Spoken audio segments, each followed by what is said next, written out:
नमस्कार दोस्तों। क्या आप जानते हैं कि हर महीने दो ऐसे खास दिन होते हैं जब भगवान विष्णु की उपासना करके न सिर्फ आध्यात्मिक शांति मिलती है बल्कि जीवन की हर इच्छा भी पूरी हो सकती है। जी हाँ, मैं बात कर रहा हूँ दो बेहद पवित्र पर्वों की, अनुवादन और इष्टि।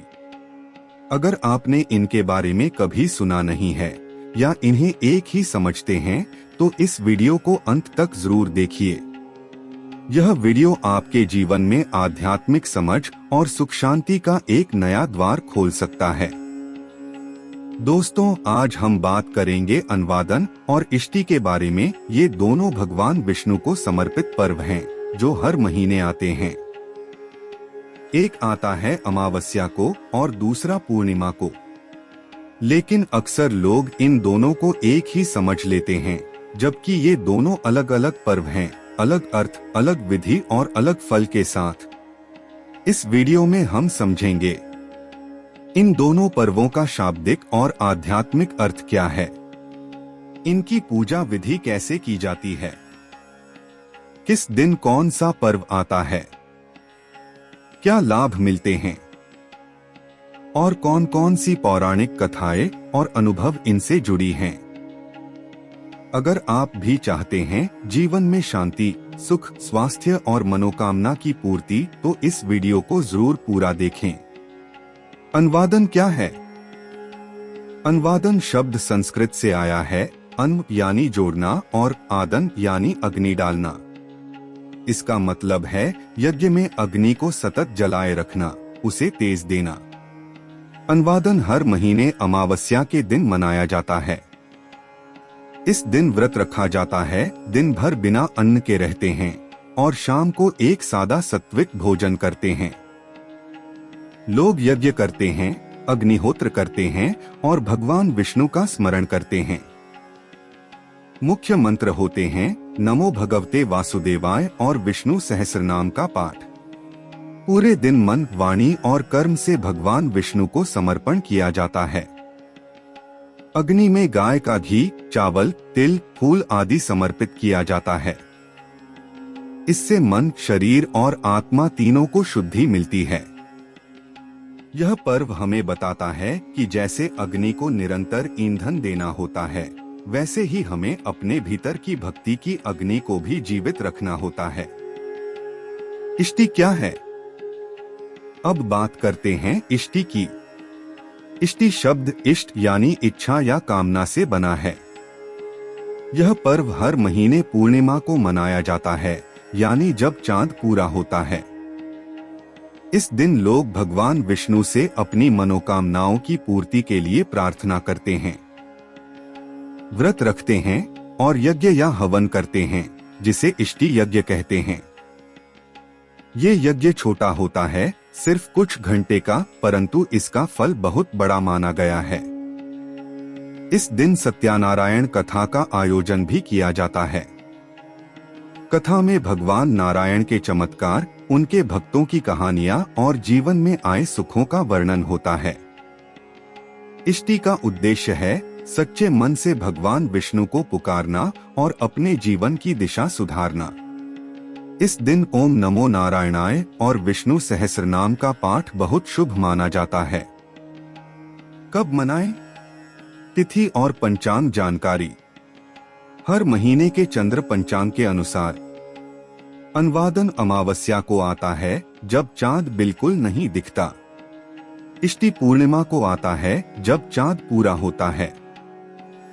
उदाहरण के तौर पर इन तिथियों का निर्धारण पंचांग या मंदिर के कैलेंडर से किया जाता है। सही मुहूर्त में यज्ञ और व्रत करने से फल कई गुना बढ़ जाता है। अनुष्ठान कैसे करें? स्टेप बाय स्टेप विधि।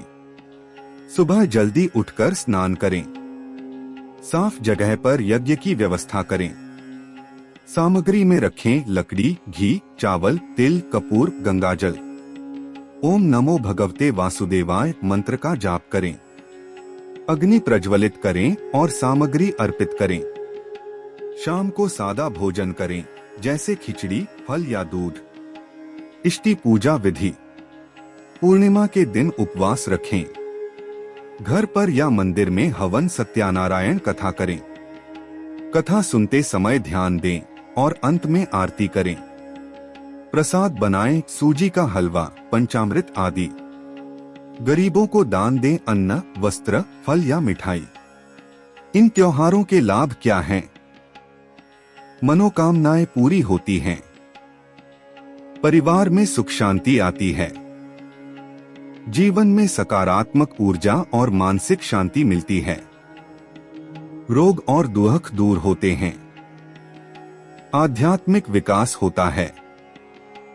दान करने से पुण्य फल प्राप्त होता है। आत्मविश्वास, समर्पण और ध्यान की शक्ति बढ़ती है। लोक कथाएं और प्रेरणादायक कहानियां। एक कहानी है, एक राजा को लंबी बीमारी थी।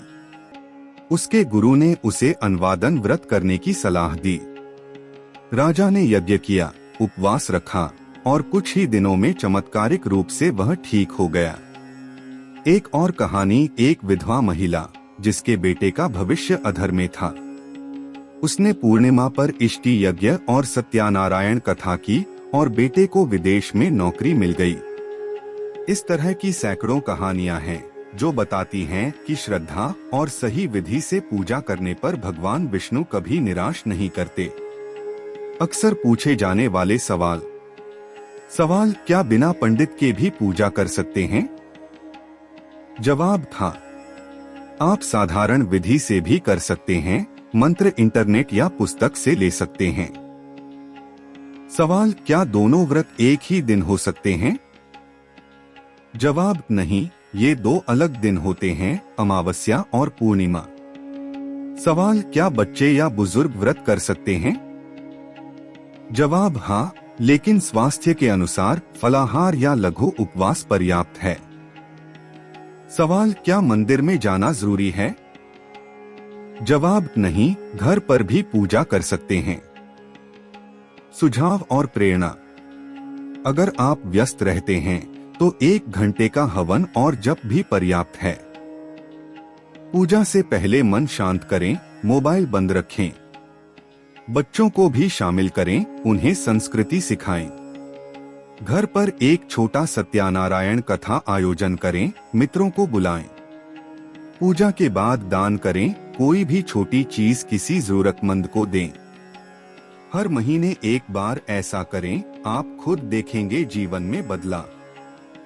दोस्तों, अगर आपको यह जानकारी उपयोगी लगी हो तो कृपया वीडियो को लाइक करें, शेयर करें और चैनल को सब्सक्राइब करना न भूलें। कमेंट में जरूर बताइए, क्या आपने कभी इष्टि या अनवादन का व्रत रखा है या कोई चमत्कारिक अनुभव हुआ हो? फिर मिलेंगे एक नए वीडियो में एक नई भक्ति कथा के साथ। ओम नमो भगवते वासुदेवाय। धन्यवाद।